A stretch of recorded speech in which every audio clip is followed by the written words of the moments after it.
Tema današnje emisije je Sinajska gora, odnosno malo poznata činjenica da se Sinajska gora u prošlosti nazivala Džebel Serbal, odnosno Srpska planina. O ovome skoro niko nije pisao, naši naučnici se time nisu bavili, a ja vam u ovoj emisiji dajem nekoliko fotografija iz 19. veka i nekoliko mapa iz 19. veka, kao i dva naučna rada. Jednog austrougarskog naučnika iz 18. veka i jedan od jednog oksfordskog naučnika iz Engleske.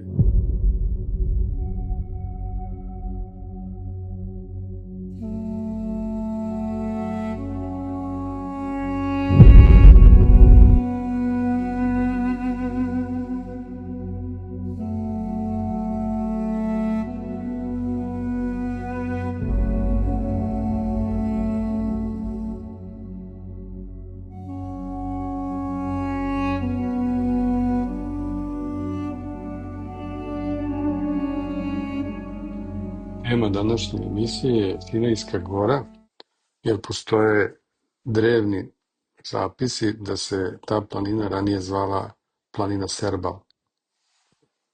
Dakle, biblijska Sinajska gora je preko 1000 godina nazivana kao planina Serbal ili Gebel Serbal. Srbe je po predanju naselio car Justinijan, koji je i sam bio sa Balkana. Za ovo postoje zapisi iz 6. veka, kod Antoninog mučenika i 11. veka kod Nikite Honijata. O ovome pišu engleski i austrougarski istraživači, a danas se ove činjenice više ne pominju. Ovi podaci su potpuno nepoznati u našoj historiografiji, pa hajde da vidimo šta tu imamo. Skoro sam na YouTube gledao neki dokumentarac u kome dva Amerikanca tvrde kako je Sinaj u stvari neka druga planina, a ne ona koju mi mislimo da jeste. I u tom trenutku shvatim da se radi o propagandi nekoj i to me prisjeti da sam u jednom tekstu pomenuo da se planina Sinaj nekada nazivala kao planina Serbal. Pisao sam o tome, ali setih se da nisam dovoljno proučio tu tezu i da li je to zaista tačno. Sinaj je bitan jer se tu Mojsiju ukazao Gospod i dao mu 10 Božjih zapovesti. Od 3. veka pa sve do 19. veka Sinajska gora je na mapama beležena kao Srpska planina. U prvi mah čini se da je teza o nekakvoj srpskoj planini prosto neverovatna, ali o tome svedoče brojni engleski i austrougarski istraživači 19. veka, što ću vam ja pokazati u ovom videu.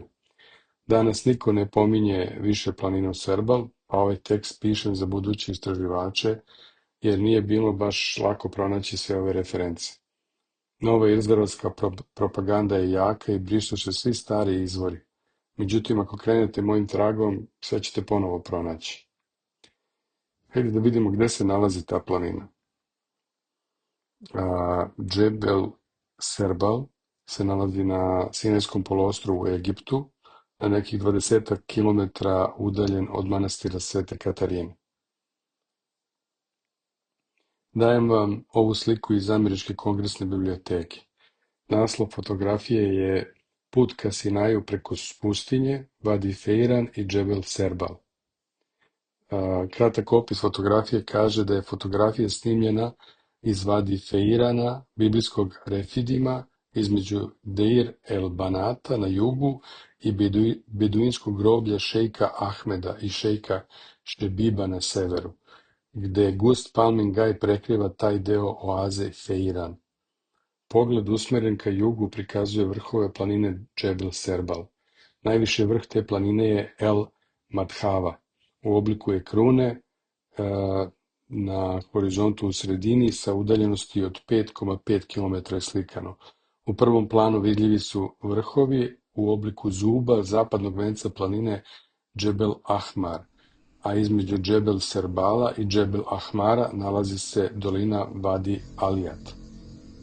Beleška uz ovu fotografiju kaže: planina Gebel Serbal uzdiže se južno od oaze Feiran, Oaza je također bila poznata kao Palmin gaj Baala i u 3. veku nove ere smatrana je prvom lokacijom biblijske Sinajske gore.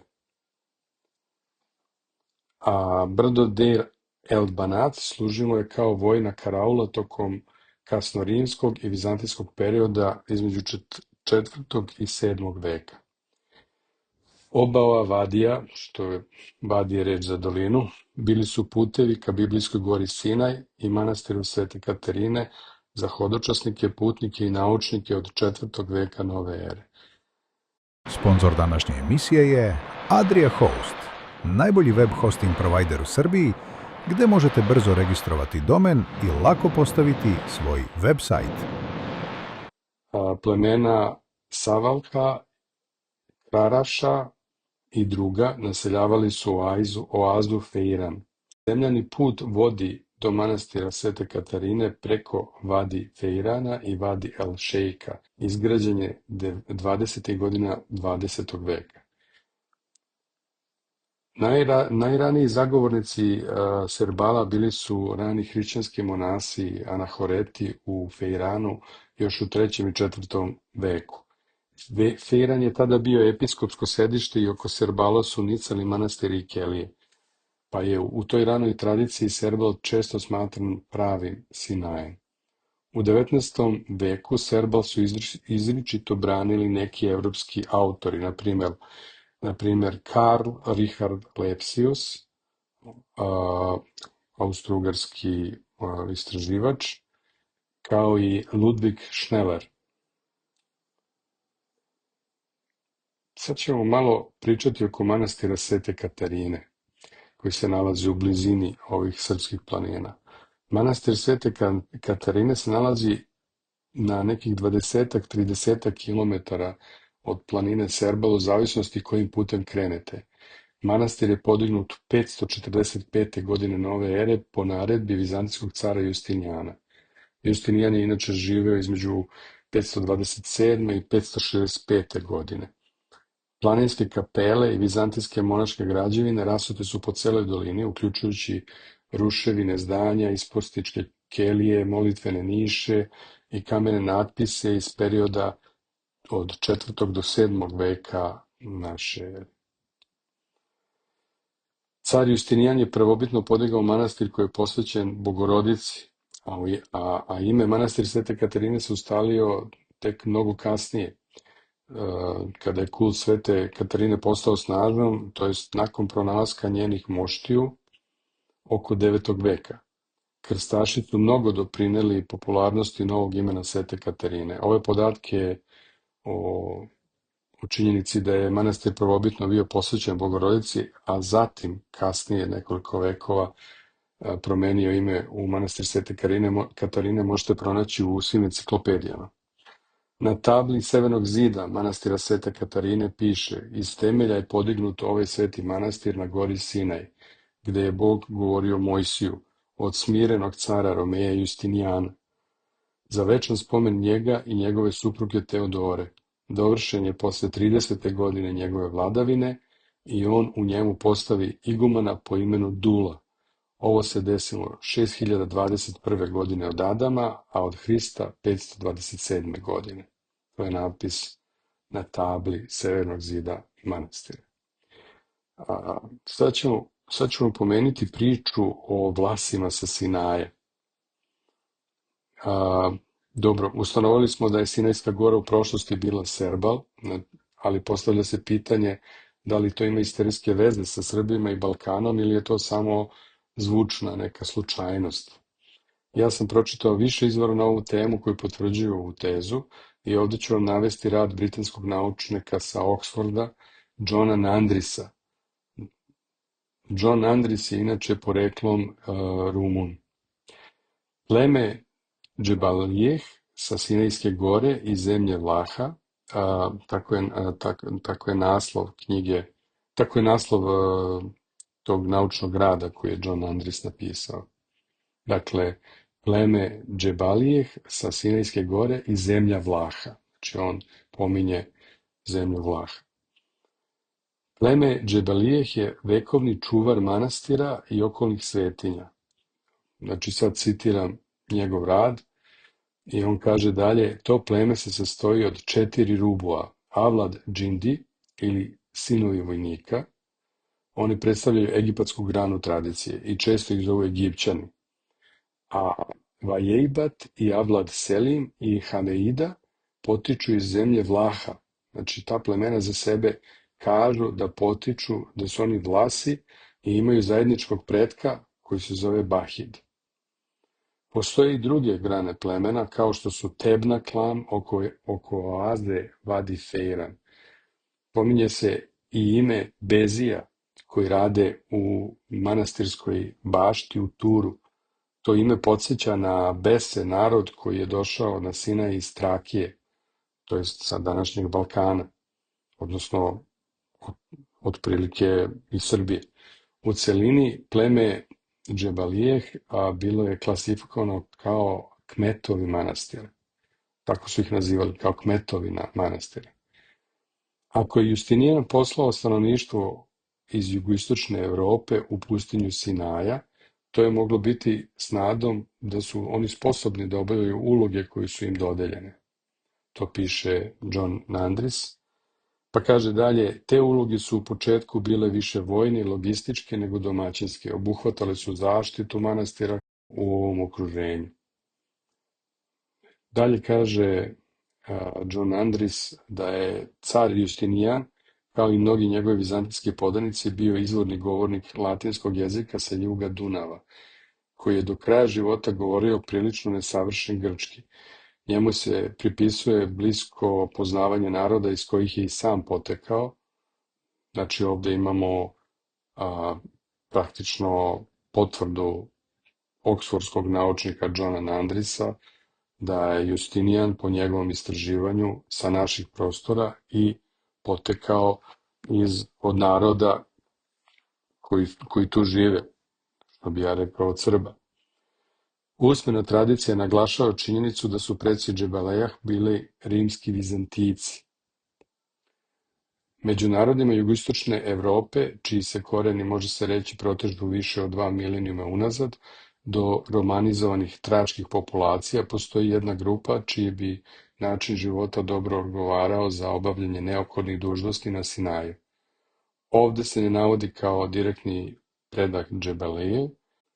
Ta grupa su Aromani ili Vlasi, narod koji je govorio latinskim jezikom, koji je rasprostranjen u svim zemljama južno od Dunava, među stanovništvom Grčke, Bugarske, Trakije, kao i u Jugoslaviji, Dalmaciji, sve do zapada, odnosno do Istre. Istorija ovog posebnog i malo shvaćenog elementa je složena. Poslednji detaljni rad o njima na engleskom jeziku je onaj od Weissa i Thompsona iz 1914. godine. Eto vidimo kako John Nandris, engleski istoričar, tvrdi da su arapska plemena u okolini manastira Svete Katarine na obroncima planine Serbal, u stvari poreklom iz današnje Srbije. Oni sebe nazivaju Vlasima. Idemo dalje. Vlasi su bili sezonski pokretni stočari sa letnjim selima u visokim planinama kao što je Pind, a zimlji u nizijama kao što je Tesalija, koja je u srednjem veku bila poznata kao Megali Vlahija, odnosno Velika Vlahija. Tradicionalno oni su bili prepoznati kao izdržljivi plaćeni vojnici i trgovci. Transport robe karavanima mazgi sprovodili su širom Balkana. Zalihe hrane tada kao i danas dolazile su van poluostrva Sinaj, jer Sinajsko poluostrvo je pustinj, tako da manastir se izdržavao od hrane i zaštite koju su pružali ti arapski vojnici poreklom sa Balkana, koji su donosili hranu, verovatno iz Aleksandrije. John Andris kaže da je osnovni izvor informacija koje on prezentovao u svom radu Eftahije Aleksandrijski, koji se na arapskom zove Said ibn Batrik. Živeo je od 877. godine do 940. godine. On je bio melkitski pravoslavni patrijarh Aleksandrije, lekar i hroničar. On je takođe autor arapske hronike Kitab at-Tarik al-Madžmu, koja pripoveda istoriju od postanja do njegovog vremena, poznat po korišćenju raznovrsnih izvora, grčkih, sirijskih, arapskih, i nastojanju da pomiri hrišćansku i islamsku historiografiju. Dakle, taj Eftihije Aleksandrinski piše sledeće stvari. On kaže da kada je carski legat stigao na goru Sinaj sa 100 ljudi koji su poveli svoje žene i decu i naredio da se dovede još 100 ljudi iz Egipta, da je nakon toga on izgradio mnoge naseobine izvan manastira, prema istoku uglavnom, utvrdio ih unaokolo i tamo okupio sluge kako bi štitili i čuvali manastir. To mesto je i danas poznato kao Deir el Abid ili manastir slugu, to jest manastir robova. John Nandris kaže da lokacija Deir el Abida nije jasno uočljiva na terenu, ali je verovatno bila izvan vidika iz zvuka manastira, nešto jugoistočno, preko prevoja ispod planine Džebel Munedžah, iznad Vadi Sebaje, mesto Hrazim, koje u usmenoj tradiciji plemena se pominje kao sekundarno naselje ranih kmetova, odnosno slugu, i verovatno se nalazimo iza Aronovog brda s druge strane Vadi El Daira, ali severozapadno od manastira. Abu Seilah, o kojem će kasnije biti reči, iako je to malo dalje, ta naseobina bi takođe mogla biti kandidat. Sad ovde ću ja ubaciti moj komentar. Naime, naziv manastir robova zvuči prilično čudno, pa sam se upitao da li je možda došlo do greške gde je latinski izraz za Srbe pomešan sa izrazom za robove, jer su u latinskom ti termini jako slični, znači serbus i servus, jedno slovo je razlika. Probah da nađem šta tačno piše, ali imamo samo latinski prepis, a originalni rukopis je na arapskom. Znači, na latinskom piše Dir ol Abid seu monasteriunt servorum appellatur. Znači, jedno slovo menja sve. Evtaki je pisao arapskim jezikom i zaista na arapskom piše sluge. Znači, Evtaki je napisao sluge. Međutim, on stvari nije pisao po sećanju jer je živeo nekoliko vekova kasnije, već je verovatno prepisivao iz nekih starih dokumenta koji su možda bili na latinskom u doba Justinijana, pa je moguće da je tada došlo do greške i da je tada serbus postalo servus. Nemamo dokaza za ovo. Takođe, kroz spis odjekuju i druga imena koja bi mogla biti sa naših prostora. Na primer, pleme Savalha podsjeća na Savu, našeg sveca, Krarša moglo bi biti iskrivljeno od Rašani, a poznato je da je Sveti Sava posjetio manastir i ojačavao njegove bedene, da tamo u manastiru postoji 60-70 srpskih rukopisa i zapisano je da je u manastiru krajem 14. veka u vreme cara Dušana iguman bio Srbin, i znamo njegovo ime, Jonikije. Za sada, eto, ovo je moj komentar i ovo su samo moje spekulacije. Idemo dalje. Ova naseobina, kaže John Andris, sa 200 ljudi i njihovih porodica nije izgrađena pored manastira kako bi monasi mogli da služe u miru, ali je u dovoljnoj blizini da bi štitili i pomagali manastir snabdevajući ga kukuruzom i drugim stvarima iz Egipta. Eftihije dalje kaže, i momci sluge manastira ih slušaju, među njima ima i Lahmijenaca. A monasi su razorili domove slugu, pošto su ovi prihvatili Muhamedovu veru, da ih niko ne bi naseljavao, zbog čega i danas puste stoje. Zatim kaže da je posle nekog vremena njihov broj porastao jer su se deca rađala i da su za vreme kalifa Mervana, Znači, kalif se zove Kalif Abd el Melek ibn Mervan. Svi prešli u muslimane. A onda su između sebe zaratili i da su mnogi pobijeni. Onda su neki otišli, a neki ostali. I ti što su ostali, oni su danas potomci i zovu se kao pleme Džebalije.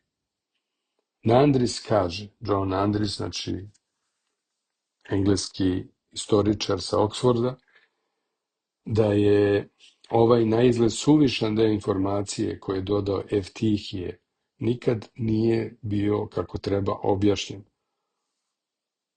U Pokukovom prevodu iz 1654. godine arapski tekst ovog odeljka u kome se kaže Lahmin i glasi ovako. I sad imamo tu jedan arapski tekst i Robinson 1841. godine tvrdi, verovatno s pravom, da je ovaj ceo odeljak Eftihijevog teksta koji se odnosi na manastir bio previđen pre njegovog vremena. To je važno za procenu usmene tradicije, jer sažeta napomena o Lahmenijama sada nalazi svoje pravo objašnjenje u kontekstu problema Džebalije i zemlje Vlaha. Ono što Eftahije zapravo kaže jeste da su u njegovo vreme, oko 900. godine, postojali Lahmijeni koji su služili manastir. Izgleda da se ovaj termin odnosi na Vlahe, da je to arabizovan naziv za Vlahe sa gore Sinaj. Arapske sluge manastira su, kaže se, snažni, izdržljivi ljudi, predstavljaju veliki kontrast svojim ženstvenim gospodarima. Svi oni pripadaju plemenu Džibalije, prepoznato kao kmetovi ili sluge manastira. Znači, rekli smo servus na latinskom su sluge, serbus su Srbi. Za ovo pleme se kaže da je evropskog porekla i da potiče od kolonije vlaških i egipatskih robova koje je Justinijan doveo da štite monahi. Oni sami imaju predanje da potiču iz zemlje koja se zvala Klah, a njihove crte lica koje se razlikuju od uobičajenog beduinskog tipa izgleda da potvrđuju ovu pretpostavku. Džebalije takođe imaju dodatno pravo na naš interes kao predstavnici starijih stanovnika Sinaja. Preostala beduinska plemena su očuvala čistoću porekla i rodoslovni ponos, što je tako upadljiva osobina pustinskih naroda po imenima, običajima i izgledu. Oni su danas ono što su im bili i preci. Bili preci u Hedžazi ili Jemenu. Jasno je da ne mogu imati nikakvu primesu aramejske krvi, i ako je išta od starih lokalnih tradicija preživamo na poluostrvu, onda to dugujemo upravo Džebalijama. Upotreba izraza Vlaški, koji označava južni deo današnje Rumunije, bila je sasvim uobičajena. Ta reč potiče iz istog korena kao i Vlah. Međutim, Morlaci, Morovlahi i Mavrovlahi ili Mavrovlasi na srpskom bili su Vlasi Dalmatinske obale koji su postojali najmanje od 12. veka pre dolaska Turaka u Evropu. Podsećam da je John Nandris poreklom iz Rumunije, tako da on se pozabavio ovim aspektom termina Vlasi. Tokom etnoarheoloških istraživanja u području Velebita na Dalmatinskoj obali, blizu Zadra, Nandris je utvrdio da savremeni hrvatski pastiri i dalje koriste latinske brojeve za brojanje ovaca. On to vidi kao prenos tradicije zajedno sa celom tehnologijom stana, torova, od Morlaka koji su naseljavali to područje pre njih. Srednjovekovni zapisi iz Dubrovnika koriste reč Vlasi za ne-Slovene, a srpske povelje prave razliku između Vlaha i Slovena. To kaže Nikita Honijat, grčki istoričar, i piše to između 1180. i 1210. godine. Izričito kaže da su varvari iz oblasti Hema, to je Balkana, koji su ranije bili nazivani Mezicima, sada nazivani Vlasima. Varijante reči Vlah nalaze se i u imenima kao što je Sveti Vlah, crkva u Dubrovniku iz 1352. godine, čiji je svetac istovetan sa Svetim Vlahom. Problem Vlaha u suštini seže do pitanja šta se dogodilo sa drevnim trakijskim narodima Balkanskog poluostrva, ne samo u okviru današnje Grčke, već na celom prostoru južno od Dunava i severno od njega, u današnjoj Rumuniji. Formiranje narodnog latinskog jezika, koje je danas predstavljeno kao aromanski ili rumunskim jezikom, međusobno razumljivim, odigralo se na celom poluostrvu. Kako kaže Nandris. Dolazak različitih varvarskih naroda imao je mali uticaj sve do dolaska Slovena, čije je naseljavanje bilo dovoljno obimno da podeli latinski govoreće trakijske narode na Aromane, južno od Dunava, i Rumune, severno. Znači, imamo potvrdu da su Aromani južno od Dunava. Vlasi su istovremeno paradigma jednog od najstarijih oblika naseljavanja jugoistočne Evrope, izraženih u kategorijama stana i katuna, i jednog od najmodernijih fenomena borbe, slobodno izabrane, kulturno povezane zajednice protiv nametnutog političkog ugnjetavanja i egzistencijalnog proganjanja. Danas znamo da je u vreme Eftahija zaista postojao ne samo narod, već je geografska oblast nazvana Vlah. Jermenski geograf Mojsej u Renaciji, pišući u 9. veku nove ere o Sarmatiji i Trakiji, pominje nepoznatu zemlju koju zovu Balak. Sad, ajmo moj komentar. Pada mi na pamet moguć sled reči od Balak, Valah, Vlah, na Balkan, Balak, Balkan, Balak, Valah, slično je to sve. Iako mi je naravno poznato da se to tumači, da se termin Balkan tumači kao turcizam. Vidjet ćemo nadalje u tekstu kako Nandri spominje mnoge teritorije koje su u srednjem veku srpskim nazivaju, mada ih Grci često nazivaju i tračkim, a Latini vlaškim. Nandris sve bazira na tezi da su se Sloveni doselili u 7. veku, što ja smatram naravno da nije tačno, ali je bitno da znamo da bismo razumeli njegov ugao gledanja. Nama je poznato da su Latini u Evropi upravo Srbe nazivali Vlasima, a manastir Svete Katarine je bio pod latinskim uticajem tada. Tako da, znači u vreme Justinijana govorio se latinski, pisalo se latinskim jezikom i verovatno su rimski, vizantijski, to jest romejski vojnici govorili latinskim jezikom. Postoje i drugi rani izvori koji pominju same Vlahi. Oko 980. godine vizantijski car Vasilije II. Dao je autonomiju koja je trajala skoro 4 veka Vlasima u Grčkoj pod vođstvom njihovog čelnika Nikolice. Mi znamo da je Nikolica deminutiv od Nikola, koji se danas koristi, kaže Nandris, u rumunskom, a mi znamo da je to i u srpskom jeziku. Reč čelnik i danas se koristi među Aromanima u Grčkoj kao naziv za snažnu patrijarhalnu figuru, vlasnika velikih stada ovaca i poglavara stočarskih zajednica.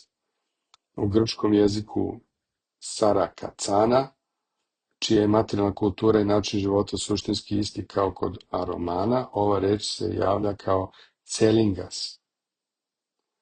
Čelnik Nikolica živeo je u severnoj Grčkoj, otprilike u oblasti Epira, koju su u srednjem veku naseljavali Vlasi, a koja je bila poznata kao Mala Vlahija, Mikrovlahija.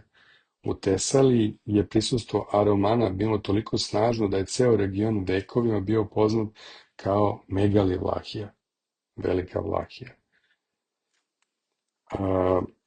Hajde da vidimo i ovu vezu sa besima iz jugoistočne Evrope. Pominju se besi u spisima, znači veze manastira Svete Katarine na Sinaju sa jugoistočnom Evropom potiču iz najranijih vremena.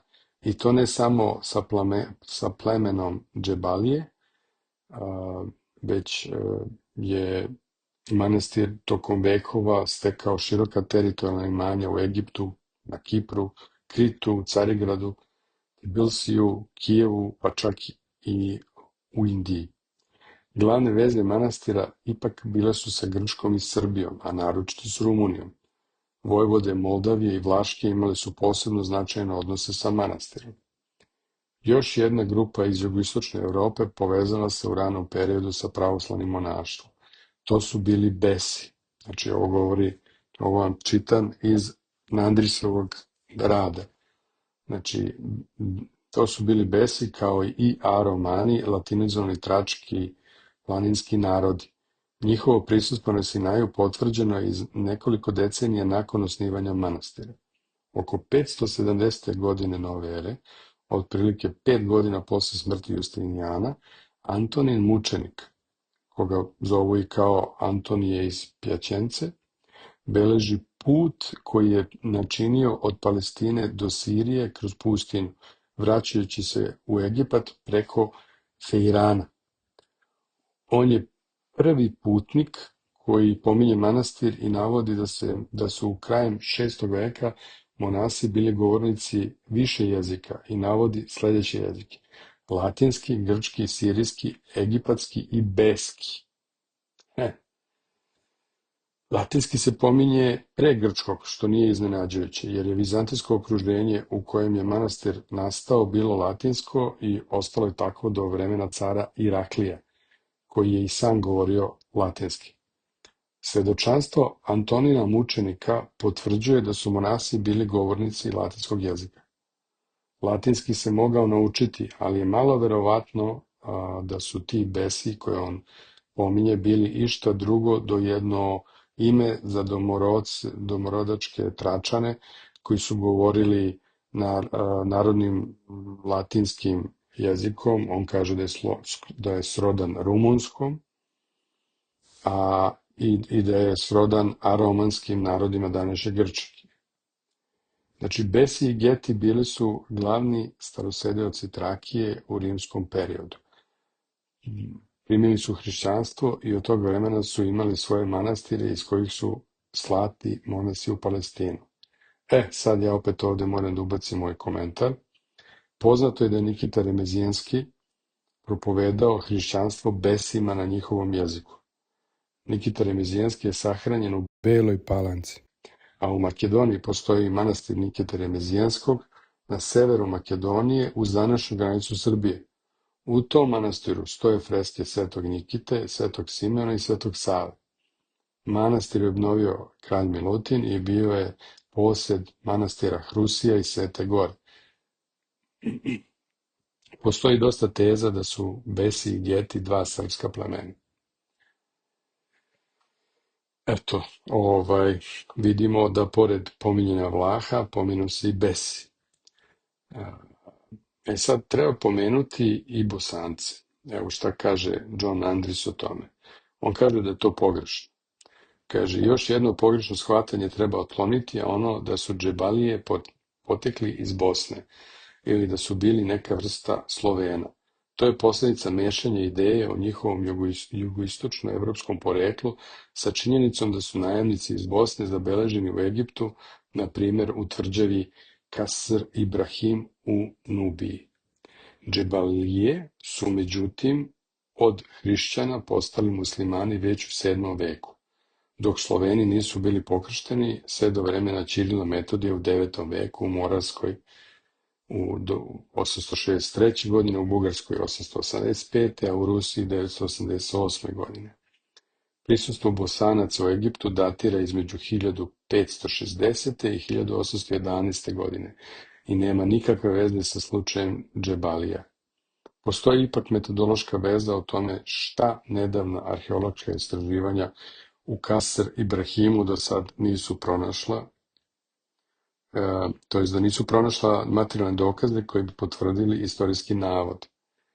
Dakle, Nandris tvrdi da slučaj Džebalija nije čvrsto potkrepljen sa tezom da su oni poreklom iz Bosne. I šta bismo sad rekli na ovaj rad?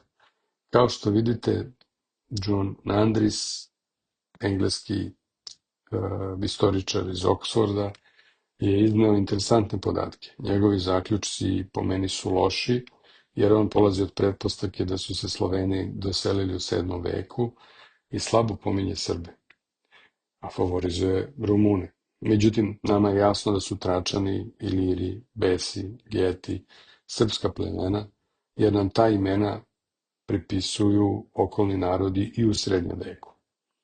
On je dao dokaze za prisustvo Vlaha i Besa, a odbacio Bosance kao nebitne. Ali ja ne smatram da su najamnici iz Bosne nebitni i taj deo takođe treba ispitati. Ne pominje Andris ni Svetog Savu, ni srpskog igumana u manastiru u doba cara Dušana, ni uticaj Sinaita i njihov beg u Srbiju u srednjem veku. To sve treba istražiti i povezati. Izgleda da Andris namerno izbegava da pomene Srbe. Ipak možemo reći da je srpsko prisustvo kod manastira dugo, od doba cara Justinijana, pa sve do 16. veka i zato imamo očigledno čvrste dokaze. Međutim, ovde treba obratiti pažnju na činjenicu da sve dok postoji ta teza o doseljavanju Srba na Balkan, nećemo odbraniti svoju istoriju porekla. Kad tu nakradnu tezu uklonimo, bit će potpuno jasno da smo mi danas potomci Besa, Geta, Tračana, Ilira i drugih.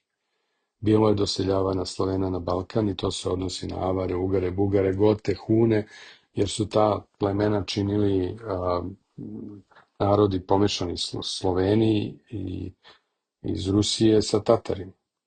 A te dve stvari treba razlučiti, to je prvi sloj Slovena i drugi sloj Slovena koji je kasnije došao. Znači, ako na taj način gledamo, mi smo potomci tog prvog sloja Slovena koji su bili hrišćani od apostolskih dana, živjeli unutar Romejskog carstva, oni koji su imali službu govorili su do 7. veka latinski, a od 7. veka grčki kao službeni jezik carstva, naravno da su imali svoj narodni jezik koji je bio, mi bismo danas rekli starosrpski, ali u to vreme, to vidimo u zapisima da to jezik Besa, jezik Tračana, jezik Vlaha i tako dalje. Treba imati u vidu da je za sve Slovene na Balkanu u prošlosti u jednom trenutku korišćen izraz Vlasi od strane naših komšija. Taj izraz je u kasnijim vekovima primenjivan i na stare stanovnike i za novi sloj Slovena doseljenika po celoj Evropi i to možemo videti u ovoj tabeli. Evo tabele pružanja slovenskih plemena i pominjanja Vlaha po Nandrisu. Nandris je ovo dao u svom radu. Recimo Volke, to je keltsko pleme. Lah, to je izraz za Slovenca. Lasi, to je oblik u lužičkom i poljskom za Vlahe, Italijane. Vloh, oblik u ližičkom i poljskom takođe za Italijan od korena Vlah. Voloh, anglosaksonski naziv za Velšane. Velš, engleski naziv za narod u Velsu. Valš, srednjovekovni nemački naziv za Italijane. Onda imamo Vil, Valh, Valhaz, to su germanski termini za Kelte ili Rimljane, tuđine, Latine. Valholand, germanski naziv za Francusku. Valons, frankofona populacija u današnjoj Belgiji, Valonci. Valis, kanton Vališ u Švajcarskoj. Italijanski govornici u dolini Rone. Čur-Velšen, stanovnici Grizona koje govore romanaški. Valahija, to je južna Rumunija, Vlaška. Olah je mađarski naziv za Rumune. Ološ je mađarski naziv za Italijane. Valakes, francuski naziv za Rumune. Ulah, turski naziv za Rumune.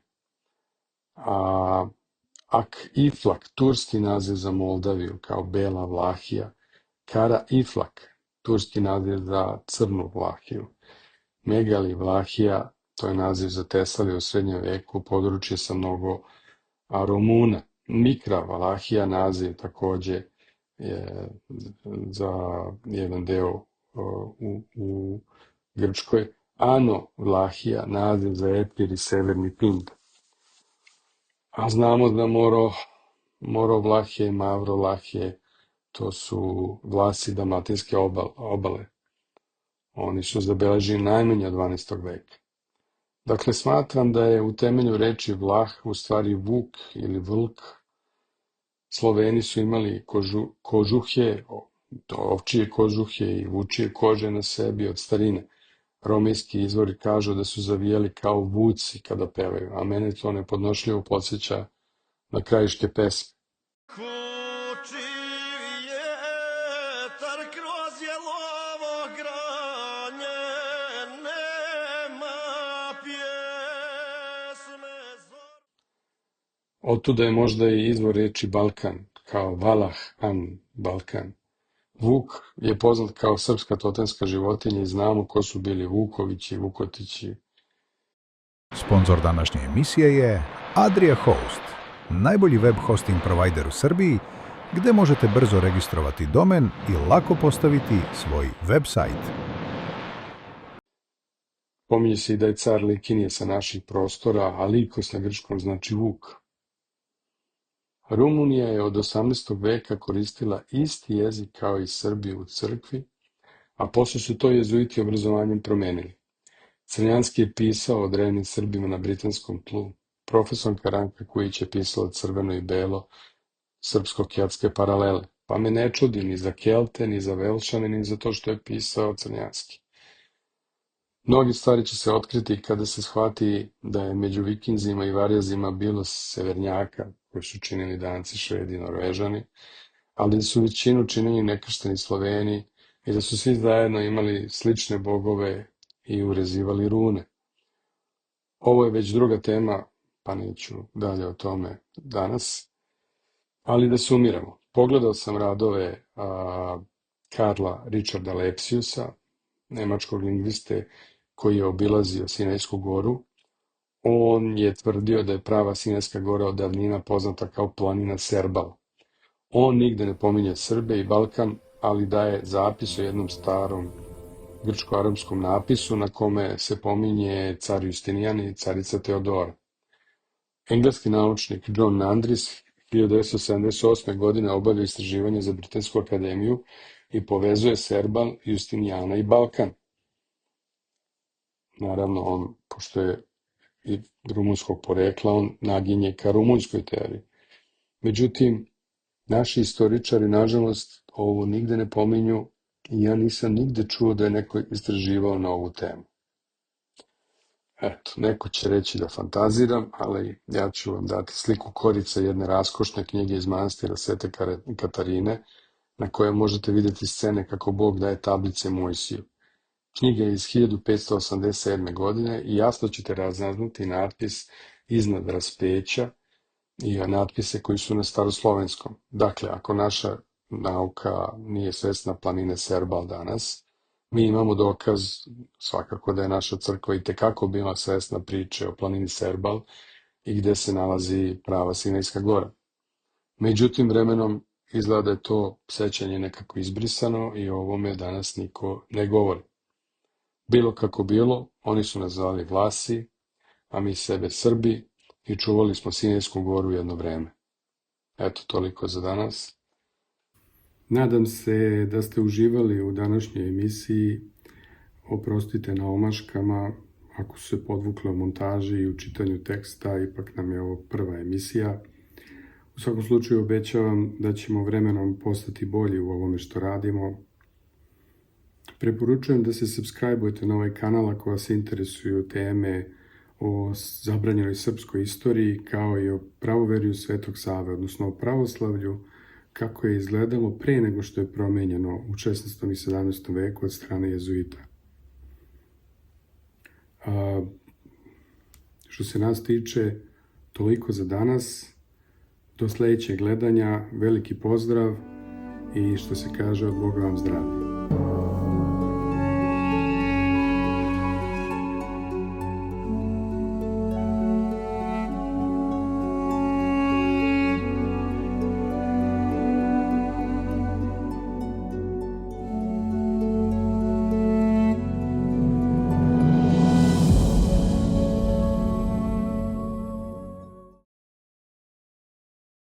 Ah